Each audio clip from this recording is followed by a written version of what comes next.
Today we have Mr. Richard Smyth, Foreign Service Officer on detail to PKSOI, to talk about his experience as he departs for further service. Good afternoon, Mr. Smyth. How are you? Good afternoon. Thank you very much. Thank you for here. Thank you. Thank you for joining us today. How do you feel you have benefited personally from working at PKSOI as opposed to just working at the Army War College? Well, at the Army War College, I was basically teaching things that I knew. That is formation of national security strategy, national security policy, and helping the students there in their transition.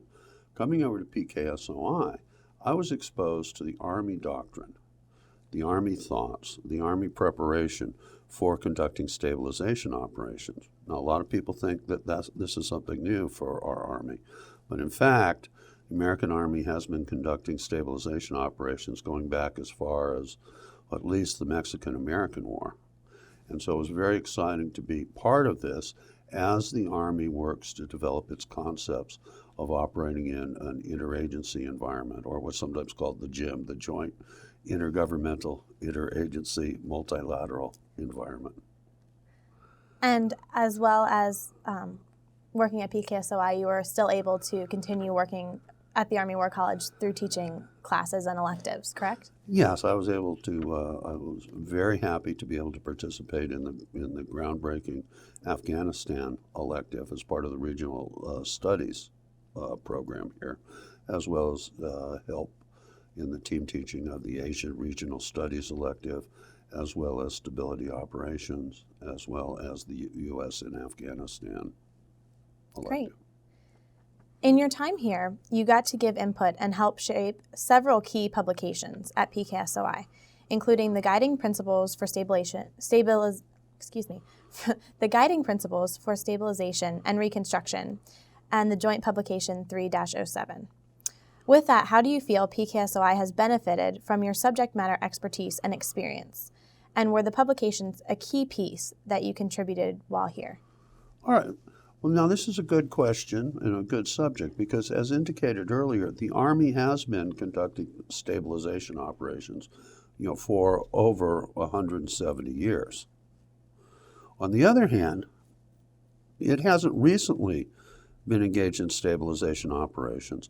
And there is the problem. Sometimes people believe if they're not doing it, it's not being done. When in fact, we have counterinsurgency operations that have not necessarily directly involved the United States or the U.S. military are going around the world constantly, as well as humanitarian relief in response to disasters going around constantly, as well as stabilization, whether in the economic sector, the security sector, are also going on. And this is what I've largely been working on during my 26 years overseas in Uncle Sam's service. And so I can bring some of those other perspectives in and say, well, actually, this has been tried. Let's look at this. What are the basic principles? It's like I point out sometimes, when you look at USAID, we have people in the U.S. government that have PhDs in development, economic development planning, etc. And so we know that there is expertise out there, and sometimes I can point to some of the expertise that we can pull in. Great. Overall, what has working at PKSOI taught you? Well, not so much taught as reaffirmed the tremendous dedication and sense of mission that our Army officers bring to whatever task they're given. And this is something that I've recognized for years, something that was very much reinforced to me. But the other thing, I think this is interesting, okay? In the civilian world, we recognize that the military instrument, or that the Army, is very powerful. Now, it's not civilians that coined the term green machine. That came from the Army itself. And when the Army is given a mission, it devotes resources to it and goes for the goal. It's powerful, but it's powerful like a locomotive, and it's very difficult to change the course. So what I've learned is very important to get on the course the right time.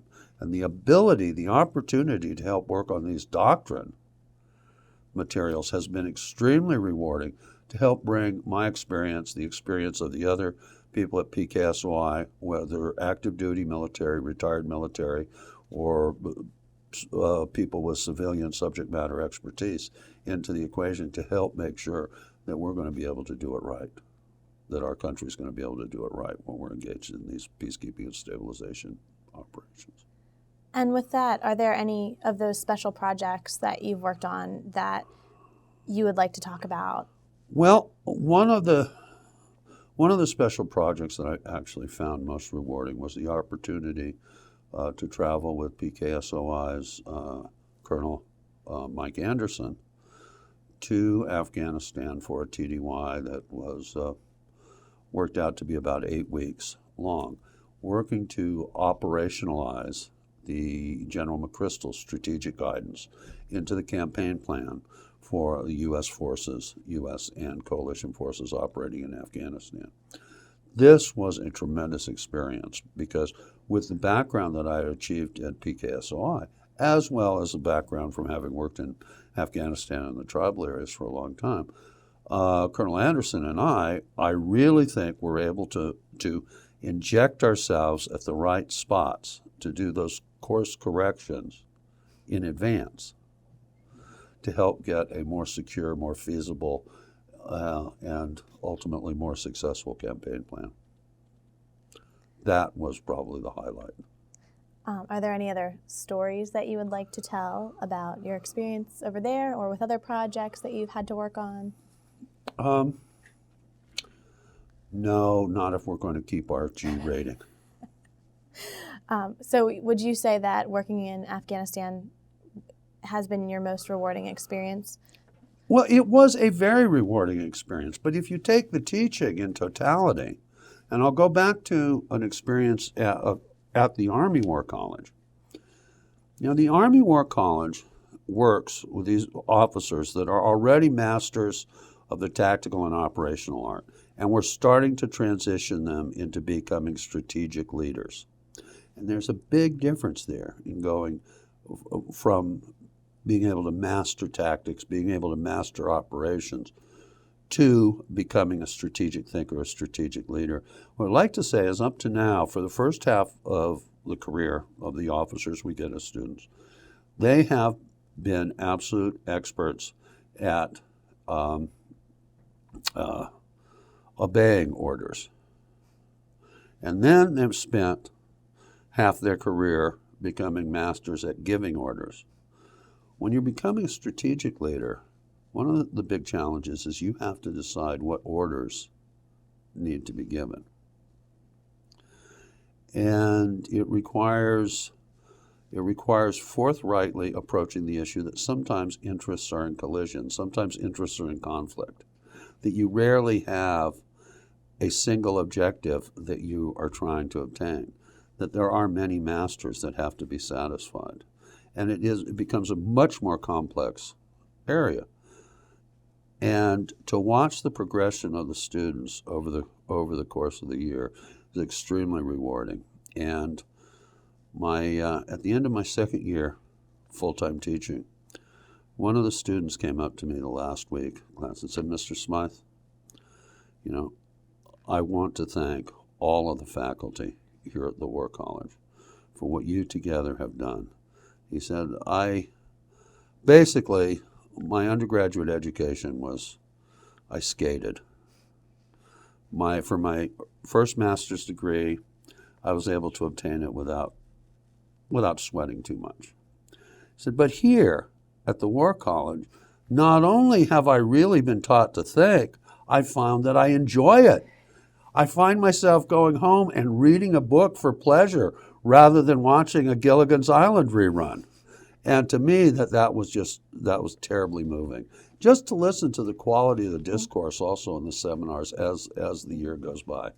Very, very rewarding.